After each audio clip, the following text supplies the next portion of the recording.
install protocol encampment where people can recover from the street and be kind of like returned into society at a normal keel.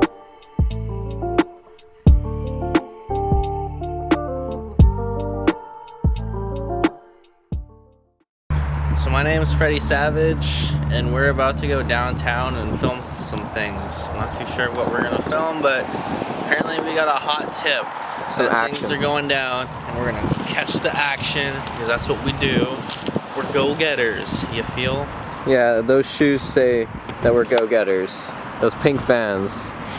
Pretty fly. I got shrub in my eyeball, and it kinda hurts. Quick update, guys. Me and Freddie were just like hanging out skating, and Owen calls us. Apparently there's a lot of action going down at Pandora, so he made us go do this. So this following footage is what we've captured. Well, let's go, boys!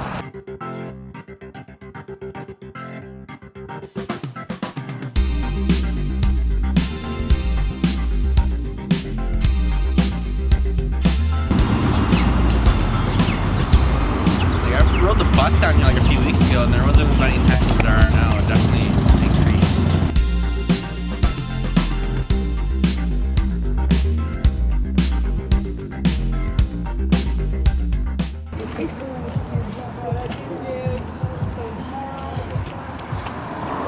Man, it's crazy because like the few times I've walked through here, I haven't walked through here by choice. Yeah. Just trying to say. But like, every time you walk through here, compared to now, there's a lot of like, you can know how to say it without sounding rude. There's a lot more like normal looking people here. But looks like a lot of people are still here. Some are moved out, you can tell the empty spaces. Apparently tomorrow this is all supposed to be gone. Oh really? Yeah. Where are they supposed to be doing it? To like hotels and shit. Oh shit. We attempted the social distance, passing through the narrow, populated, caged-in corridor between the tent sites. No extra change. She was standing out in the rain, begging for one more quarter, all alone on the corner. Okay, so as you can see, we're here on Pandora Avenue, and it looks like they have these zoned off spaces. And to me, that kind of says that they're letting some people stay here. It is the eve of the 20th, and I don't see these people going anywhere. So I assume that some people got hotels, some people got rezoned, but a mass majority of people are still out here on the street, and we're all in this together. Humanity will survive. We will prevail. We will prevail. Peace out, peace and love. Okay, he's going to save it. Okay. So we've had police moving, supervising the moving of the fences. Yeah. Making sure that we don't attack the workers. Okay. And no one attacked the workers yet? Okay. Generally speaking, we're on fairly friendly terms, but it's a bit of a mystery who's doing what. Seems. But anyway, so they've been pretty good as far as sharing information. Look over here. See, as they clear. Oh, they are clearing out, huh? Yeah. Pardon me? Where are they going to? Well, they're going to the hotels. Okay. BC province. But Comfort Inn, and I think the city's bought, or there have been joint ventures as far as that goes. I don't know what really was going on. Of course, I don't read papers enough. Yeah. There's still an order to have us removed. I presume that means minimal required force. Okay. So meaning that whatever it takes. Right. And you are gonna have your final stand here, huh? Like you said. Yeah, well, this is. You're not going anywhere, huh? No, I'm not gonna go anywhere when they base this so-called order on the pandemic lie. Right. It's safer here than it is in hotels or in the arena. To do what they plan on doing is to tread all over our civil rights. Declaring an emergency when there really isn't one.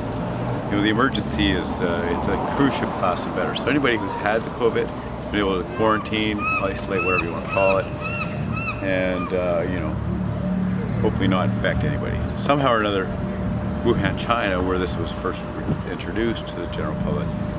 I think China was 16 days under lockdown, and so here we are now, at least a couple months in, and nobody here has had COVID. And life moves on. Right. And it doesn't matter what level you're at, we're all enslaved. Upper management, middle management, whatever it is. You know, you're enslaved by the bankers and oil companies. The whole plan to keep us down.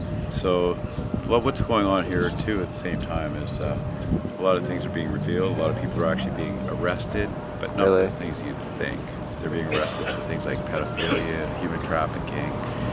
And I'm feeling pretty confident that you know, all these corrupt governments are going to be called out and taken down.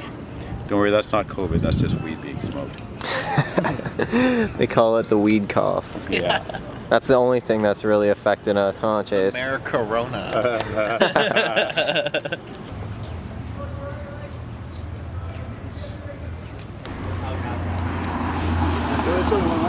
Shay, what's going on? Hey brother, we're standing here in support and solidarity about being treated like a federal regulation encampment that we deserve to be treated like. Okay. Yeah, we're just doing a blockade right now to let them know what kind of the things to expect if they violate our human rights.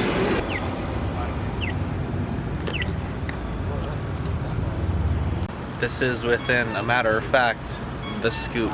This is Scoop Kids. This is the scoop. What's the scoop?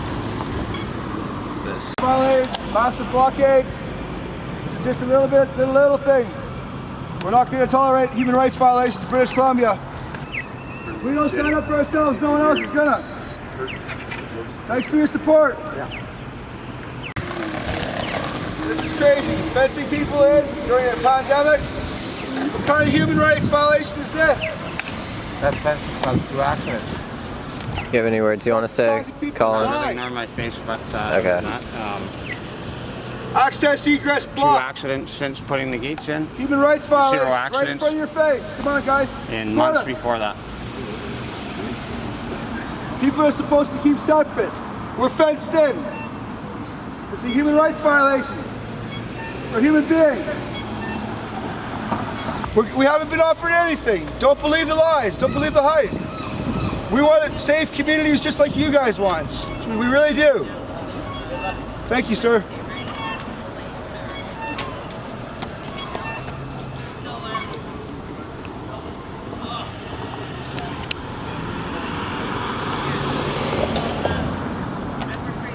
Hey man, did you get your podcast online? Yeah, we did. We're back in action. Nice, that's awesome. Thanks for your support, guys. We're signing up for human rights. Thank you very much. So has any of the community been evacuated already, or started to be evacuated? They're starting to flee Topaz, coming down to Beacon Hill, which is exactly what the city didn't want. And now it's a nightmare. Now that's a local nightmare, which they wanted to try and avoid, but they're trying to avoid by totally muting us and not giving us a voice at all. And now it's just a mess. And obviously you guys don't want to leave. You want to just... No, we're not going to It's go. your Have you seen the homes. arena? Have you seen what they plan? I haven't seen it. They plan on putting us in concentration. I just want to sound about the other guy. People know what kind of cage they plan on putting people in that kind of really petri dish. That's the hockey rink. It's a bunch of cubicles that are all cardboard, all lined up, and they're planning on forcing people into that. If they don't take that, then they're going to be put into such strife and misery in the parks that's going to seem like a really good alternative. It's being almost in a dormitory jail cell. So that's the alternative they're offering us, and we were asking. We're thinking something more like a UN style protocol encampment where people can recover from the street and be returned into society at a normal kind of keel, than just kind of slamming them in a hotel room and expecting them to act like normal people. It's just not. It's not possible. People have been put into such levels of misery and insanity here in the street that you can't just expect us to just give us a hotel room overnight and then people act normally. It's just not going to happen. People got to evaluate that and realize that you just can't take a sick person and turn them over better overnight by putting them in a hotel room. It's just not going to happen. What were you expecting? So this is our way of letting the BC government know that they should have consulted with us the entire time instead of wasting countless dollars like they did. And you know, to expect more of this if you guys continue to lead that way. This is only a small taste of what's going to come if you guys continue to lead this way. We're going to block off major highways. We have to. We're a people. We're your citizens. And if your citizenship doesn't stand up to you when you make bad decisions, then you know, a road rebellion is just that. It's pointless.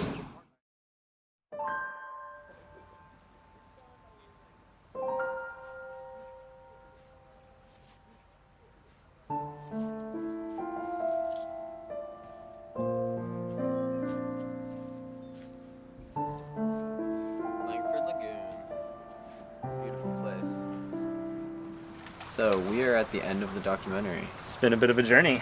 It is, and we couldn't think of a better way to end it than the way we started it. Is talking to each other about the project and where we've gone with it. And there was really no way to end it because it would, like, this goes on and on. Homelessness is a crisis that will last forever. And I think we have the power to change it now today, but we couldn't find a proper ending for the documentary after everything we've seen. Do you think that we're going to have a second outbreak, a second wave of COVID-19 here on Vancouver Island? Honestly, it could be like a yearly thing. I think vaccinations will come into effect and it's just going to be something that we all deal with, but I don't think people are going to be as serious about it as they were for this first wave. Everyone was scared, but I think we're moving on in the right direction. What would be the best solution you could see to move forward with homelessness? I've seen that there's multiple demographics of homelessness now, and some of them need those hospital services that used to exist back when I was a kid that were supplied by the government, and they had facilities to take care of people who had very serious mental impairments that now leave them causing a lot of trouble and are dangerous to themselves and others on the street. And that's one demographic. There's the other demographic that's just suffering with addiction, and they're having a hard time because they go to work and then they relapse and they're targeted by criminals who sell them drugs again, and it's a spiral. So there needs to be some form of separate medical care for them than the people who have mental illnesses. And then there's the group between both of them. And these are the people who are struggling mentally, who are on the streets, who are also being targeted by drugs. And at that point, it just makes it really hard for them to seek help. So I think that there just needs to be more options for help that currently don't exist. Yeah. So for you, what would you do out of all this, if you could come up with any idea just from what you've seen and the opinions you've heard to maybe help homelessness? I guess it would just be cool to see, the people that we know personally to eventually find happiness, housing, All right, well, it's been a fun journey, and we want to bid you farewell, and thanks for watching our documentary. Maybe we'll make more. Maybe we'll revisit this topic eventually.